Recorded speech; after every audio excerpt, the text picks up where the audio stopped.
जनतेच्या न्याय हक्कासाठी प्रजासत्ताक न्यूज सदैव आपल्यासोबत।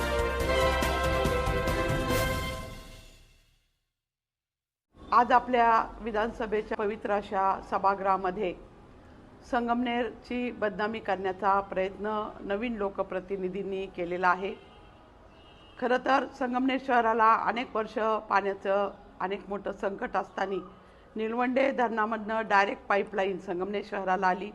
2009 साली यामध्ये आपण नगर परिषदेने ठराव मंजूर करून त्यामध्ये नगर विकास खातं आहे, MGP आहे, महाराष्ट्र शासन आहे, सर्वांचे नियमाप्रमाणे या ठिकाणी हा ठराव मंजूर झाला।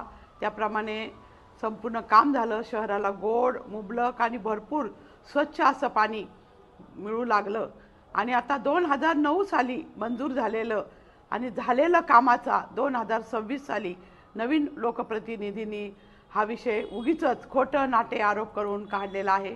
ते खरं तर संगमनेर नगर परिषदेच्या निवडणुकीमध्ये त्यांच्या कुटुंबियांचा दारुण असा पराभव झाला आणि या पराभवामुळे वैफल्यग्रस्त होऊन ते सतत संगमनेर नगर परिषदेच्या खोटे नाटे आरोप करण्याचा सभागृहामध्ये ते प्रयत्न करत आहे।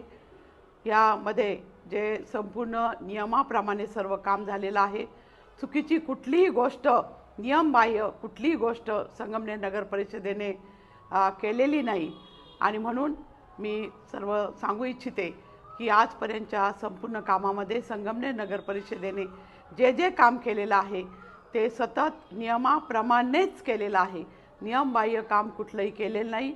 मी जी चौकशीचे आदेश मंत्र्यांनी दिलेले आहे त्याचं मी स्वागतच करते। संपूर्ण याच्यामध्ये सतत त्यांनी संगमनेर विषयीच अनेक गोष्टी मांडल्या आणि खोट्या नाट्या मांडल्या, या ठिकाणी मी याचा निषेध करते। आपल्या परिसरातील ताज्या घडामोडी पाहण्यासाठी आजच प्रजासत्ताक न्यूज 24 ला सबस्क्राइब करा आणि रहा अपडेट। तसेच लाईक अँड शेअर करायला विसरू नका। प्रजासत्ताक न्यूज सदैव आपल्यासोबत।